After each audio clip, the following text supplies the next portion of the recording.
empezando en el versículo 19. Dice así la palabra de Dios: los que se habían dispersado a causa de la persecución que se desató por el caso de Esteban, llegaron hasta Fenicia, Chipre y Antioquía, sin anunciar a nadie el mensaje, excepto a los judíos. Sin embargo, había entre ellos algunas personas de Chipre y de Cirene que al llegar a Antioquía comenzaron a hablarles también a los de habla griega, anunciándoles las buenas nuevas acerca del Señor Jesús. El poder del Señor estaba con ellos, y un gran número creyó y se convirtió al Señor. La noticia de estos sucesos llegó a oídos de toda la iglesia en Jerusalén. Mandaron a Bernabé a Antioquía, y cuando llegó y vio las evidencias de la gracia de Dios, se alegró y animó a todos a hacerse el firme propósito de permanecer fieles al Señor. Pues era un hombre bueno, lleno del Espíritu Santo y de fe. Un gran número de personas aceptó al Señor. Después partió Bernabé para Tarso en busca de Saulo, y cuando lo encontró, lo llevó a Antioquía. Durante todo un año se reunieron los dos con la iglesia y enseñaron a mucha gente. Fue en Antioquía donde a los discípulos se les llamó cristianos por primera vez. Vamos a hacer una oración y les voy a pedir que me acompañen para orar a Dios. Amén. Vamos a orar. Padre, gracias te damos por tu palabra. Te damos gracias porque sabemos y tenemos la convicción de que tu palabra es viva y eficaz, y más cortante que una espada de dos filos. Padre, te agradecemos que en esta mañana podemos escuchar tu palabra. Te agradecemos que podemos escuchar tu voz. Y te pedimos, Padre, que nos ayudes a entender la enseñanza de hoy, que podamos atesorarla en nuestro corazón y que podamos, Padre, cambiar nuestras vidas, cambiar nuestra convicción, tener el poder que va a vencer cada día de nuestra vida. Y Padre, no solamente recibir la enseñanza, pero también enseñar a otros tu palabra. Padre, te pedimos que tú nos hables de una manera poderosa esta mañana, y te damos gracias por tu amor y gracias por todos los milagros que tú has hecho entre nosotros. En el nombre de Jesús, amén. Bueno, vemos primeramente aquí la convicción de los discípulos. Obviamente, cuando nosotros leemos el libro de los Hechos, ¿qué es lo que nosotros pensamos? Bueno, vamos a ver cómo eran estos cuates. Los primeros cristianos, los que Cristo entrenó, los que escucharon a Jesús predicar, los que vieron a Jesús hacer milagros, los que estuvieron ahí comiendo con él. Y ahora Jesús les encarga que vayan a todo el mundo y enseñen esta misma doctrina, esta misma enseñanza. Y cuando leemos el libro de los Hechos, eso es lo que pensamos. Vamos a ver qué pasó, vamos a ver qué hicieron, vamos a ver cómo lo hicieron, vamos a ver quiénes eran, cómo eran, qué convicciones tenían. Y vemos aquí en este capítulo 11 la convicción tan profunda que tenían esos discípulos. ¿Para qué nos sirve el hecho de ver qué convicción tenían los discípulos del primer siglo? Bueno, porque nosotros creemos que no hay diferentes estándares, no hay diferentes expectativas de parte de Dios, pero hay una sola. Así que la misma expectativa que Dios tenía para estos discípulos es la misma que tiene para ti hoy y para mí. Y nos sirve porque podemos ver y decir, wow, estos cuates tenían una gran convicción, y si yo la comparo con mi convicción, tengo que crecer espiritualmente. Tengo que tener más convicción, tengo que esforzarme por seguir el ejemplo que ellos nos dejaron. Amén. Para eso nos sirve. Y vemos aquí que dice literalmente, los que se habían dispersado a causa de la persecución. Así que hubo una persecución. Y dice, es una persecución que se desató por el caso de Esteban. Estos que se habían dispersado por esta persecución llegaron aquí a las ciudades que menciona. Pero vamos a ver qué persecución y qué pasó con Esteban. Esteban era simplemente uno de ellos. Todos tenían el mismo corazón, la misma convicción. Y dice aquí que se desató una persecución. En otras palabras, los perseguían. Pero ¿por qué los perseguían? ¿Qué significa eso de que los perseguían? Ayer platicaba con alguien de otro asunto diferente, pero me decía alguien, yo lo persigo. Bueno, pero no se trata de perseguir corriendo a alguien. No, persecución está diciendo tratar de hacerles daño, al grado de matarlos, de quitarles la vida, de impedir lo que ellos estaban haciendo. Vamos a ir al capítulo 7 de Hechos y ver qué pasó con Esteban. ¿Por qué perseguían a los discípulos en el primer siglo? Aquí en Hechos 7, en el versículo 1, vamos a ver el discurso de Esteban y vamos a ver algunas características principales, importantísimas, que tenían los discípulos como convicción y por qué los perseguían. En el capítulo 7, versículo 1 dice: ¿son ciertas estas acusaciones?, le preguntó el sumo sacerdote. Esteban estaba detenido. Lo habían llevado hasta ante el sumo sacerdote y le estaban haciendo acusaciones. Y el sumo sacerdote le pregunta: ¿es verdad esto que dicen de ti? Y él contestó: hermanos y padres, escúchenme. El Dios de la gloria se apareció a nuestro padre Abraham cuando éste aún vivía en Mesopotamia, antes de radicarse en Harán. Deja tu tierra y a tus parientes, le dijo Dios, y ve a la tierra que yo te mostraré. Vamos a ver a través de lo que vamos a leer, que no va a ser todo, que la razón que perseguían a los discípulos era porque ellos llamaban al mundo religioso de ese tiempo a obedecer radicalmente a Jesús, a Dios, a las Escrituras, a poner a Dios primero, a no hacer excusas, a no estar preguntando, pero ¿por qué tengo que hacer esto? ¿O por qué tengo que hacer el otro? Y, ay, ¿tanto así?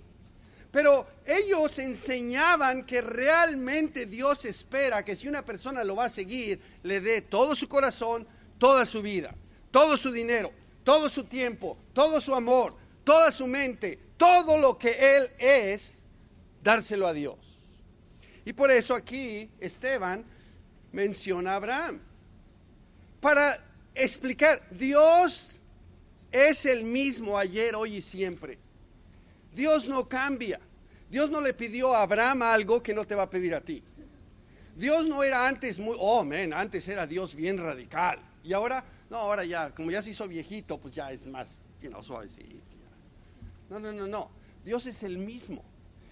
Y Esteban se los quiere recordar, y el Espíritu Santo lo dejó aquí escrito para que nosotros también lo recordemos. Esteban dice: hermanos y padres, escúchenme.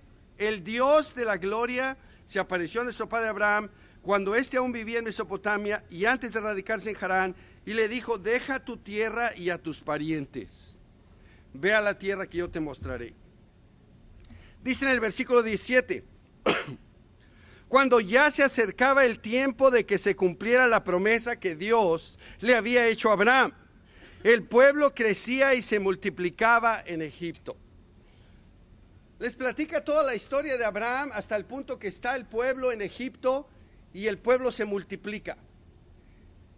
Los discípulos, como Esteban, recordaban a estas personas religiosas quién era Dios. El Dios que exigía total compromiso, el Dios que bendecía a su pueblo, el Dios que protegía a su pueblo, el Dios que cumple sus promesas y por lo tanto espera que confiemos en Él.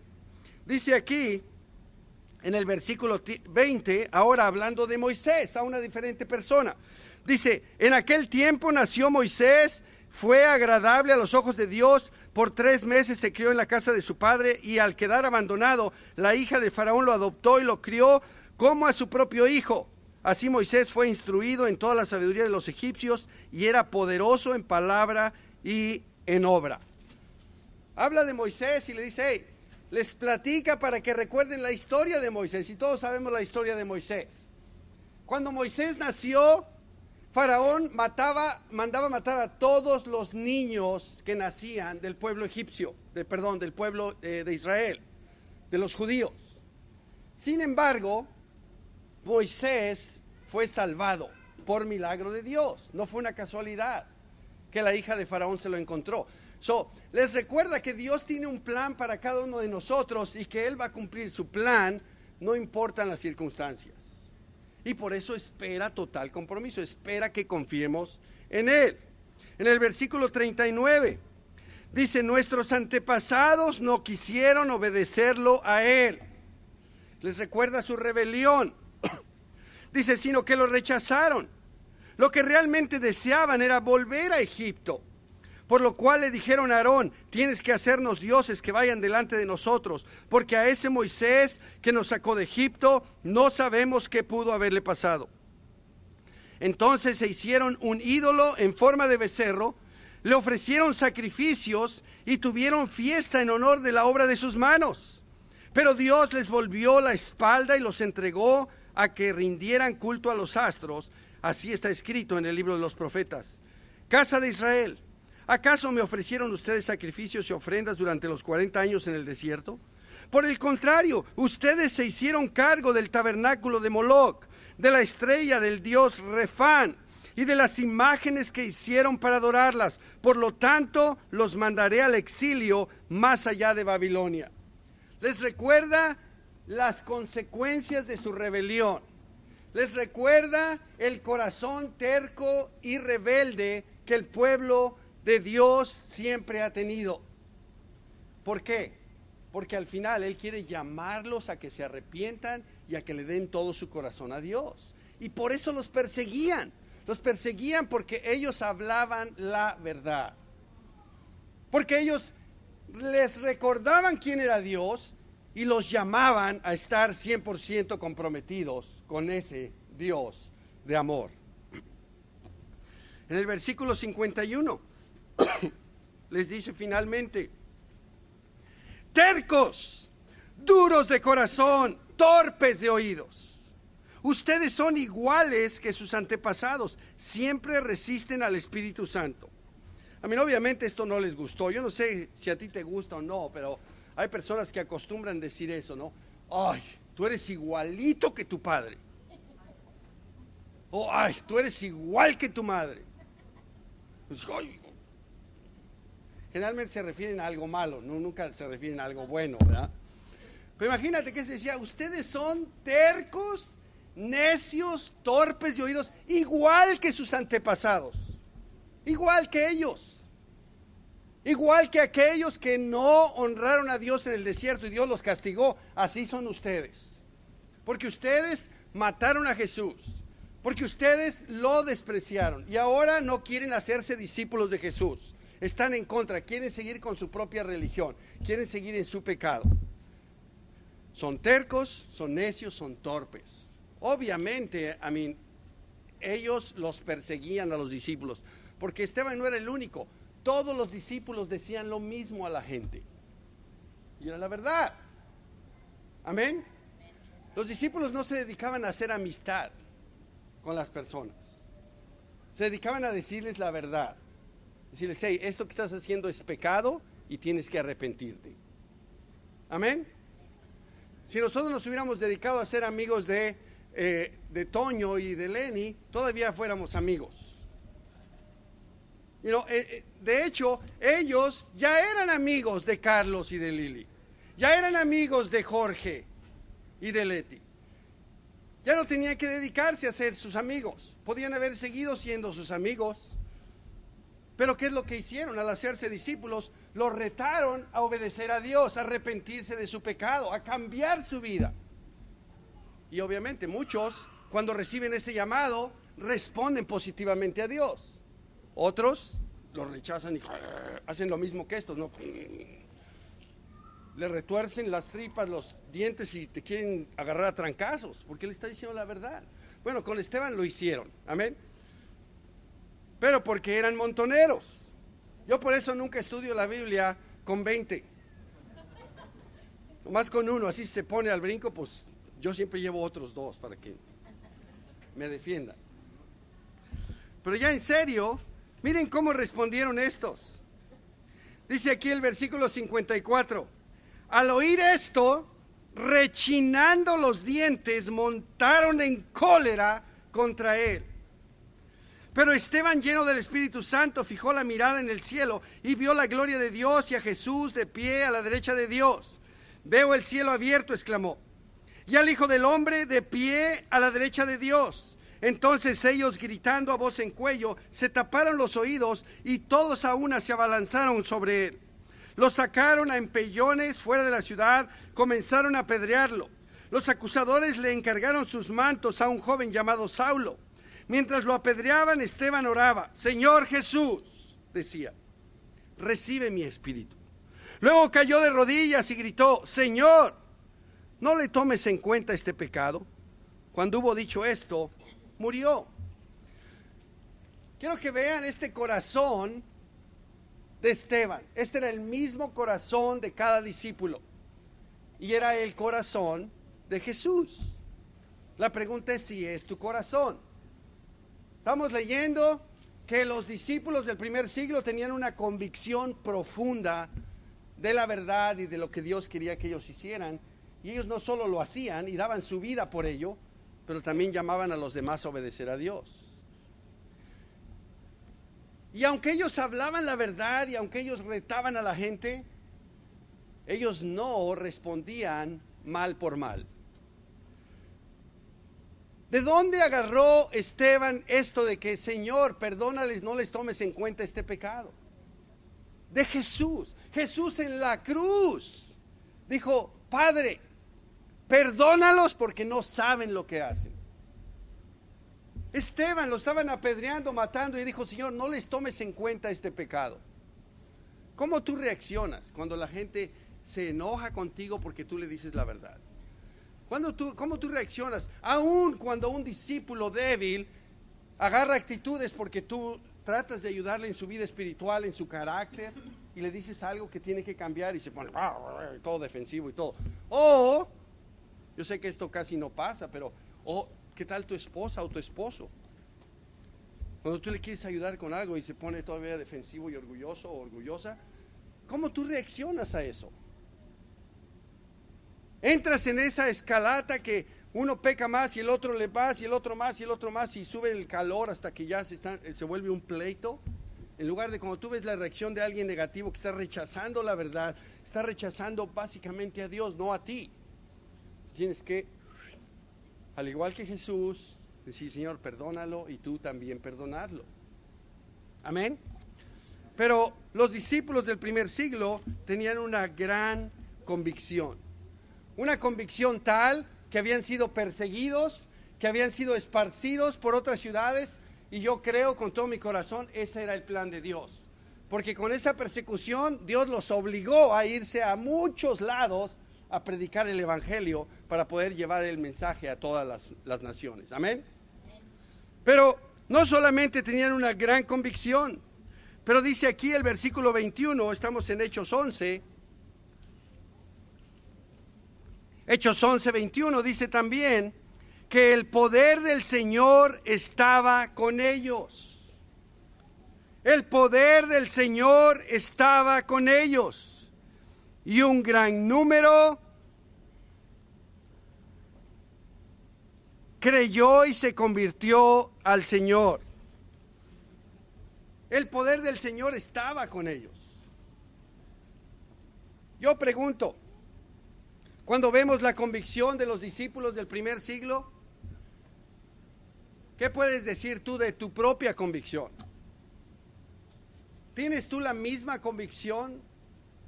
¿O se parece en algo? Amén. Si un discípulo estaba dispuesto a no echarse para atrás, defender la verdad, aún como Esteban, costándole su propia vida. ¿Qué estás tú dispuesto a hacer por honrar a Dios? Hay personas que no están dispuestas ni siquiera a sacrificar lo más mínimo. No estamos hablando de la vida. Estamos hablando de $20. $20. Todos aquí nos hemos gastado $20 alguna vez en el pollo loco. $20. Pues dice, oh, es que no tengo para la gasolina. Oh, el hecho de que, oh, es que tengo algo que hacer que no lo puedo hacer mañana. Sí puedes, pero no quieres. O es que me va a costar dinero. So what? Aún si te costara la vida, Dios es primero. Nosotros tenemos que tener esa convicción. Nosotros debemos hacer cualquier cosa por agradar a Dios. Y ya sabemos cómo agradar a Dios, amén. Obedeciendo su palabra. ¿Y su palabra qué dice? Vayan a todo el mundo y lleven el evangelio. ¿Estás tú dispuesto a pagar cualquier precio por llevar el evangelio a cualquier lugar?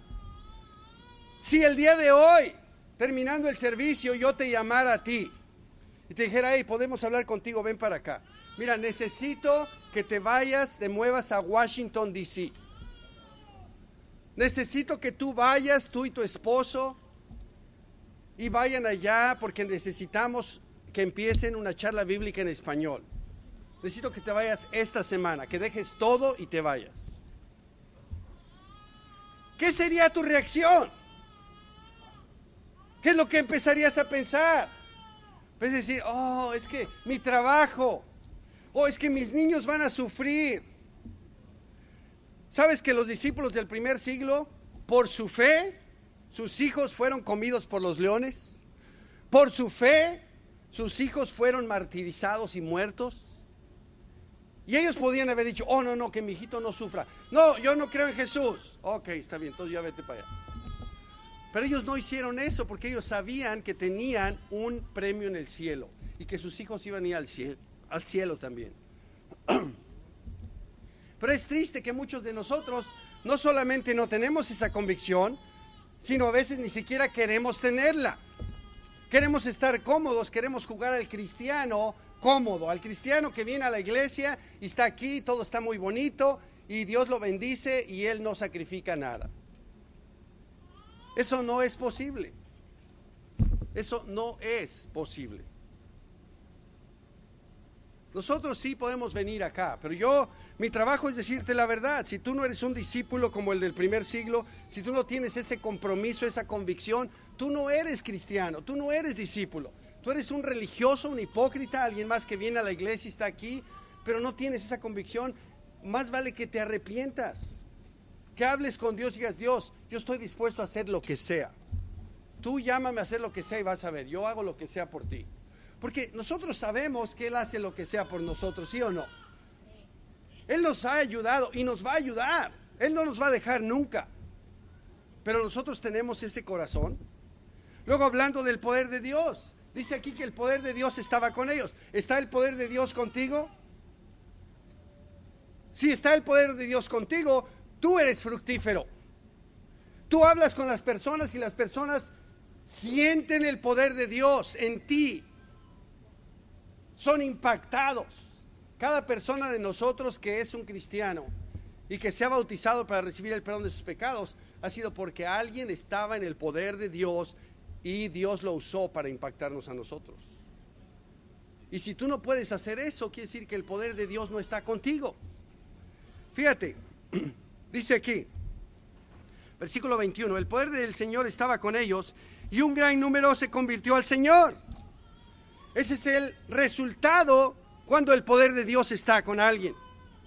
Dice, la noticia de estos sucesos llegó a oídos de la iglesia en Jerusalén, mandaron a Bernabé a Antioquía y cuando llegó y vio las evidencias de la gracia de Dios, se alegró y animó a todos a hacerse el firme propósito de permanecer fieles al Señor. Dice que cuando él llegó y vio la evidencia de la gracia de Dios. ¿Cuál es la evidencia de la gracia de Dios? Para mí me dicen, hey, ¿tienes alguna evidencia? Algo que podamos tocar, ver. ¿Tienes la evidencia de la gloria de Dios? Sí, aquí está Cecilia. Tócala, vela, habla con ella. Ella es una evidencia de la gracia de Dios. Igual que Cita, igual que Ricardo, igual que Enrique, todos aquí los que son cristianos. Un bautismo es la evidencia de la gracia de Dios. Y si no hay la evidencia, quiere decir que no hay la gracia de Dios. Si no hay la gracia de Dios, porque no está el poder de Dios. Y no está el poder porque es una bola de hipócritas desobedientes. Pero cuando un cristiano está en el poder de Dios, la gracia de Dios se manifiesta y los corazones se arrepienten. Porque aquí no se trata de convencer a nadie de que se bautice. Se trata de que la gracia de Dios impacte ese corazón y sea convertido a Cristo realmente, un verdadero cristiano. Como yo siempre he dicho, un verdadero cristiano no lo corres de la iglesia ni a patadas. No se va. No se va. Tú le puedes decir, vete, no, me voy. No se va. Alguien que no es cristiano son como los jarritos de Amozoc. Yo te le digo cualquier cosa y ay, es que me sentí mal y ya mejor no voy a ir. Ok, pues mejor. Nosotros tenemos que entender, ser cristiano es ser un soldado de Cristo. Es un imitador de Jesús. ¿Qué imagen tienes tú de Jesús? Jesús tenía una convicción profunda de lo que él tenía que hacer aquí. Jesús tenía el poder de Dios en él, porque Jesús era un hombre radical. ¿Eres tú así? Todos sabemos que sin el poder de Dios no la vamos a hacer. En Efesios 6:10 dice que nuestra lucha no es contra carne y sangre, pero contra espíritus malignos, contra fuerzas espirituales de maldad. Esas fuerzas son las que nos quieren atacar. Y nosotros sabemos, oh, ¿de veras? Sí, de veras. No sé si saben, pero la casa de Sal y Patty varias veces han tratado de entrar a su casa. Una vez entraron y se robaron cosas. ¿Que sus enemigos son algunas personas por ahí? No. Satanás, que quiere distraerlos, que quiere dañarlos, que quiere hacerlos. ¿Qué está pasando? Eso es todo. Cuando nosotros tenemos un problema, no es que una persona no nos quiere, pero es Satanás que quiere distraernos. Ahorita subió Tomás y dice, necesito orar, oren por mí, para que no me enoje. ¿Hay alguna persona que le cae mal Tomás? No. Satanás quiere distraerlo, quiere sacarlo de onda, porque hoy va a hacer la comunión él. Entonces Satanás quiere sacarlo de onda.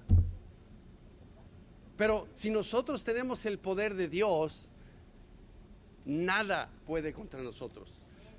Estamos librando una lucha espiritual, pero a todo vapor, con Selene, que allá va.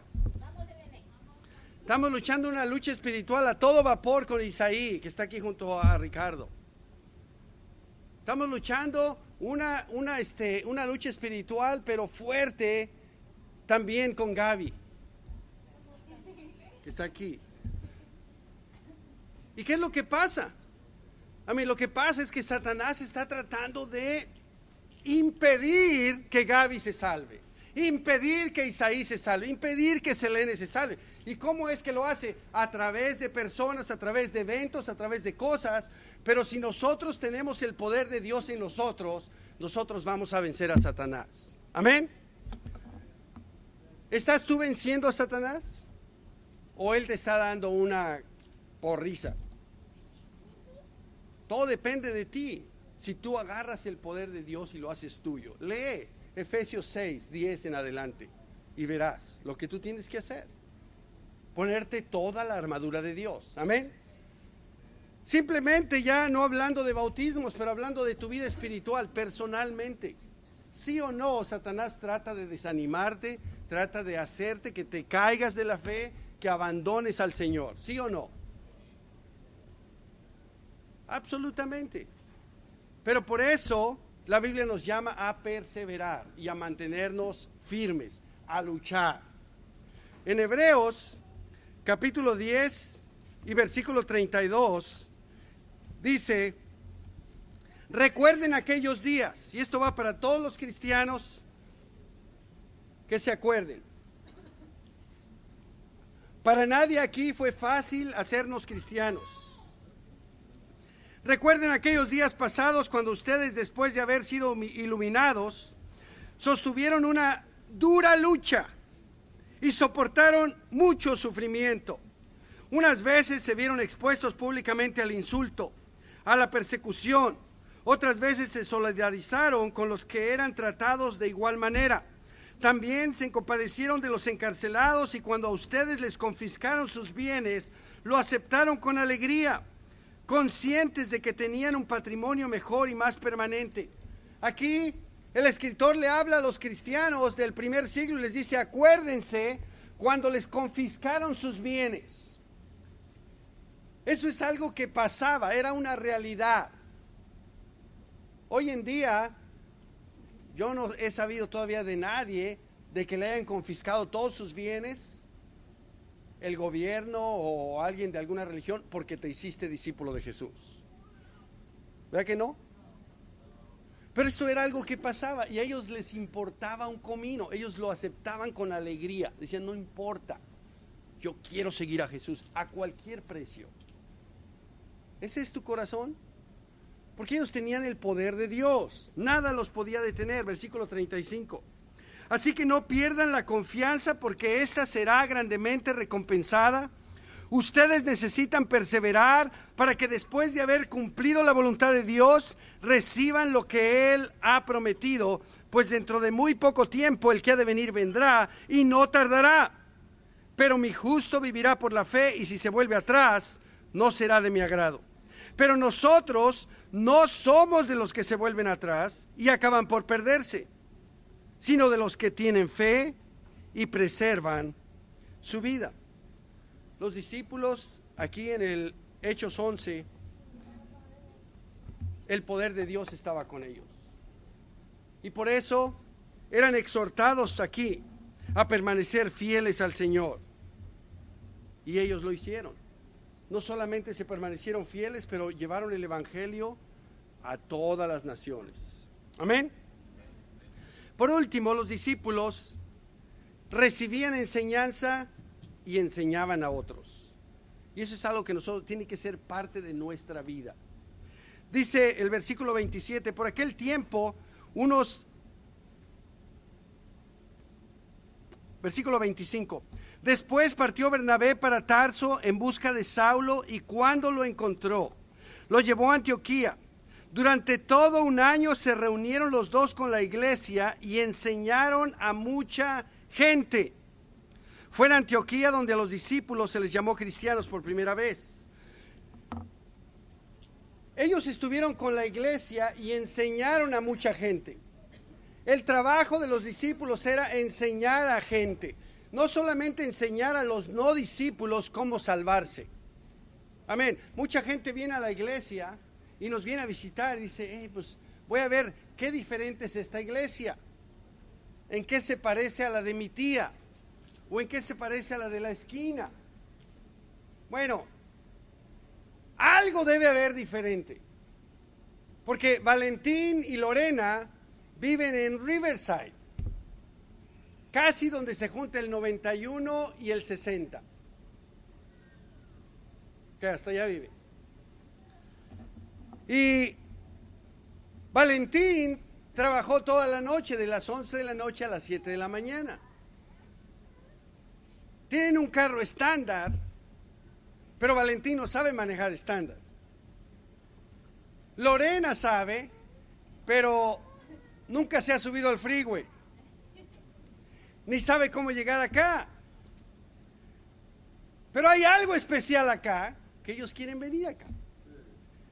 La primera vez que subió al freeway fue la vez pasada que vinieron a la iglesia. Y Marcelos los vino guiando. Y ahora, ¿quién podrá defendernos?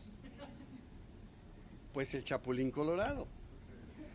¿Y ahora quién nos va a guiar? Sí, ayer nos reunimos con ellos, fuimos al parque. Según nosotros, ¿verdad? ¿Sabes? A veces los discípulos somos ingenuos. Pensamos que todos andan en el mismo canal que nosotros, ¿no? Llegamos y dice, bueno, pues hoy no se trabaja, es 4 de julio, nadie tiene nada que hacer. pues vamos a estudiar la Biblia, vamos a platicar, vámonos al parque, ahí está tranquilo. Llegamos al parque, no había ni dónde estacionarse, todo el mundo ahí. Yo, man, ok, bueno, amen. Ellos están en otra sintonía. ¿Sabes? Buscamos una sombrita, una banquita, nos sentamos, platicamos y toda la onda. Y ahora, ¿quién nos va a dirigir? Yo dije, pues yo mero. Y ahí voy, So me fui a Riverside, los recogí a las 8:30 de la mañana. Y ahí venimos, de regreso. ¿Pero por qué? Si allá en Riverside hay muchas iglesias. ¿Por qué? Por la enseñanza. Porque la enseñanza de Jesús, desgraciadamente, ha sido distorsionada aún por personas que se llaman discípulos y ha sido rebajada con agua. Aquí le llaman non-fat a la leche que tiene agua. Pero allá en México, de esa no la compramos. Bueno, a veces no hay de otra porque le echan agua, ¿no? La leche pura de vaca es la buena, no que tiene espuma ahí, nata. Pero los lecheros, para hacer más negocio, le echan agua. Ya de 1 litro hacen 3 litros, y la venden. Pues así son muchas religiones hoy en día. Agarran la enseñanza de Jesús y le echan agua y la hacen diluida para que el compromiso no sea tanto. No se preocupen, todo está bien, todos nos vamos a ir al cielo. Dios nos ama a todos. Vámonos todos.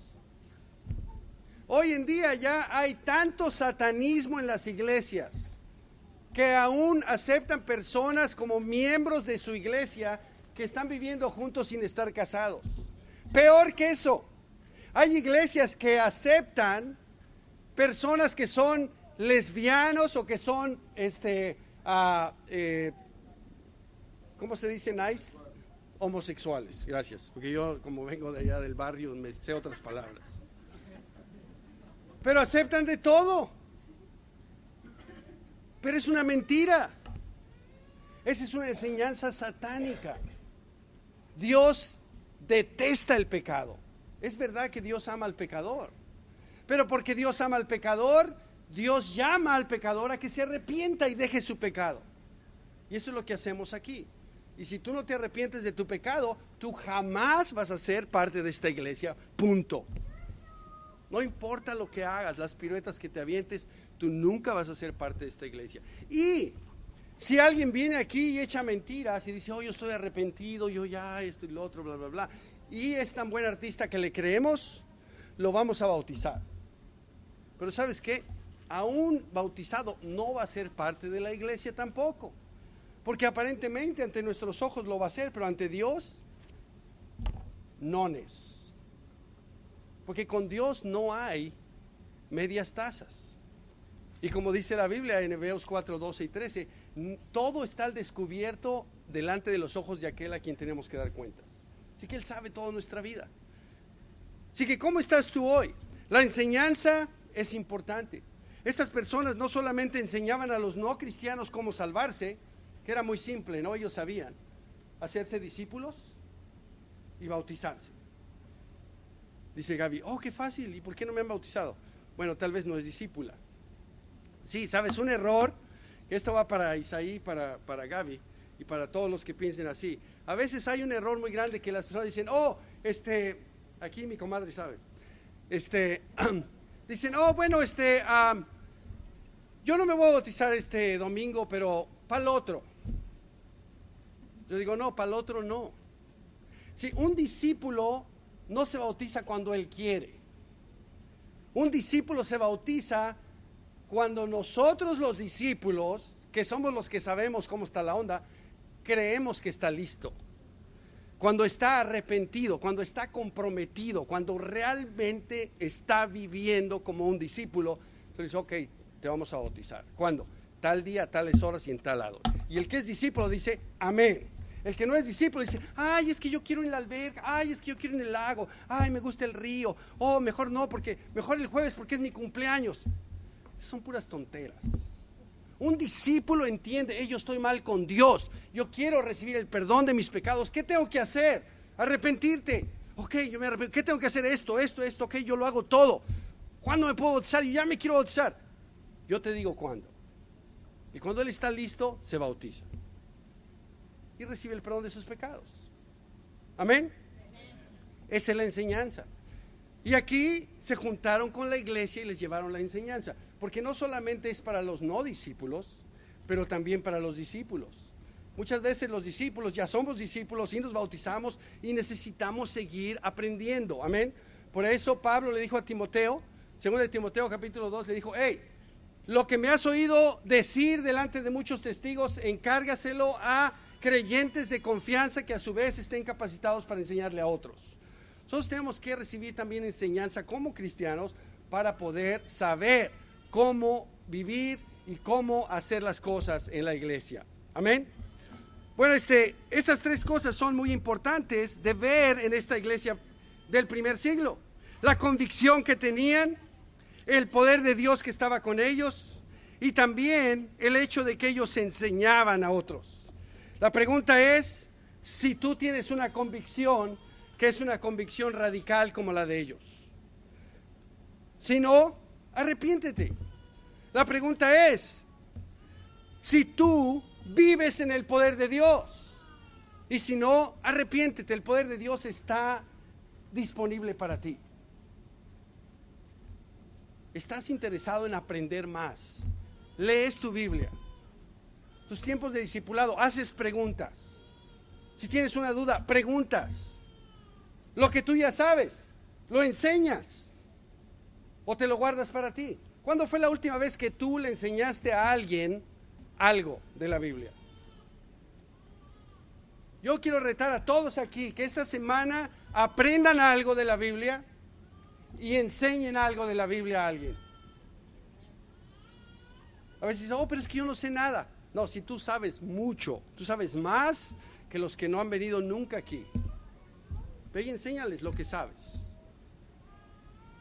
y vas a ser un discípulo. Amén. Pues gracias por escuchar. Ojalá que este ejemplo nos sirva a todos para imitarlo. Amén. Gracias.